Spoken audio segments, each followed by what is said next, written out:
आखिर क्यों गोवर्धन पर्वत हनुमान जी से नाराज हुए और हनुमान जी ने कौन सा वचन दिया?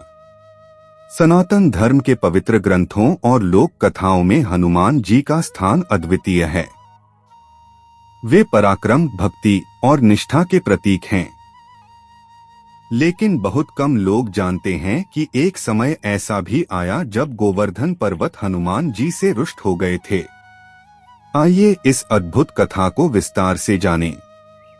यह प्रसंग उस समय का है जब श्री कृष्ण धरती पर अपने बाल रूप में लीलाएं कर रहे थे। गोवर्धन पर्वत उस क्षेत्र के लिए न केवल आध्यात्मिक धरोहर था, बल्कि पर्यावरण और जीवन का आधार भी था। भगवान श्री कृष्ण ने गोवर्धन पूजा का संदेश दिया था और इंद्रदेव के घमंड को चूर करने के लिए गांव वालों से गोवर्धन की पूजा करवाई थी। तब श्री कृष्ण ने स्वयं गोवर्धन पर्वत को अपनी छोटी अंगुली पर उठाकर गांव वासियों और गोधन की रक्षा की थी। इसी समय की एक अन्य कथा भी प्रचलित है, जिसमें गोवर्धन पर्वत को श्री राम के काल में भी एक महती भूमिका निभानी थी। लंका में जब सेतुबंध का कार्य हो रहा था, तब श्री राम के आदेश पर हनुमान जी पर्वतों को लाने के कार्य में जुटे थे। रामेश्वर से लंका तक समुद्र पर सेतु बनाने के लिए विशाल पत्थरों और पर्वतों की आवश्यकता थी। हनुमान जी वानर सेना के साथ दूर दूर तक जाकर पर्वतों को उठाकर ला रहे थे। उसी समय हनुमान जी को गोवर्धन पर्वत भी मिला। गोवर्धन पर्वत उस समय हिमालय के क्षेत्र में था और उसका तेज अद्भुत था। जैसे ही हनुमान जी ने गोवर्धन को उठाया, गोवर्धन ने आनंदित होकर कहा, हनुमान, मुझे भी प्रभु श्री राम के कार्य में सेवा का अवसर मिला है, इसके लिए मैं धन्य हूँ। हनुमान जी ने गोवर्धन पर्वत को बड़े प्रेम से उठाया और आकाश मार्ग से समुद्र की ओर चल पड़े। परंतु जब हनुमान जी समुद्र के पास पहुंचे, तब तक सेतुबंध का कार्य लगभग पूर्ण हो चुका था। नलनील के द्वारा पत्थरों को पानी पर तैराने की लीला सफल हो चुकी थी।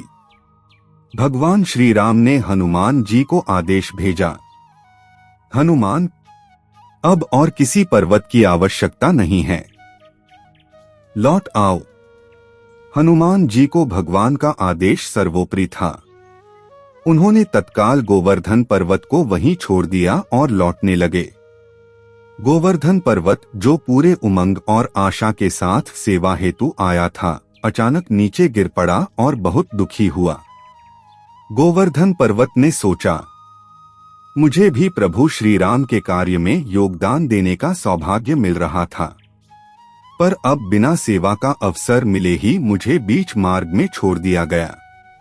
अपमानित और दुखी होकर गोवर्धन पर्वत ने हनुमान जी से कहा, हनुमान, तुमने मुझे बिना सेवा कराए छोड़ दिया। यह मेरा तिरस्कार है। मैं तुमसे रुष्ट हूँ।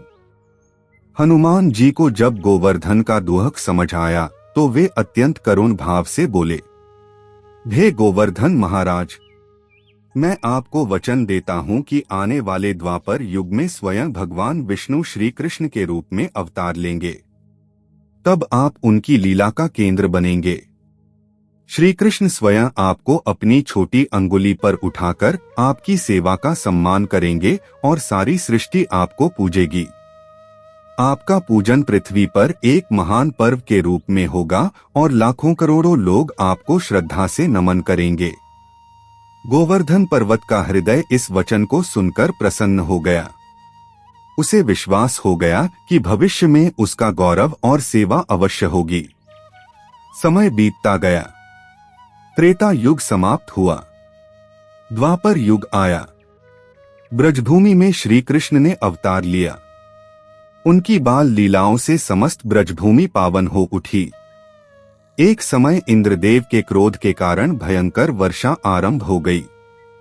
तब श्री कृष्ण ने संपूर्ण गांव की रक्षा के लिए अपनी छोटी अंगुली पर गोवर्धन पर्वत उठा लिया और 7 दिन 7 रात तक उसे धारण किए रखा। इस प्रकार हनुमान जी का वचन पूर्ण हुआ। गोवर्धन पर्वत को अखिल ब्रह्मांड में सम्मान प्राप्त हुआ। आज भी गोवर्धन पूजा के दिन उनकी पूजा बड़े भक्ति भाव से की जाती है। इस कथा से हमें यह शिक्षा मिलती है कि हर कार्य, हर सेवा का अपना समय होता है।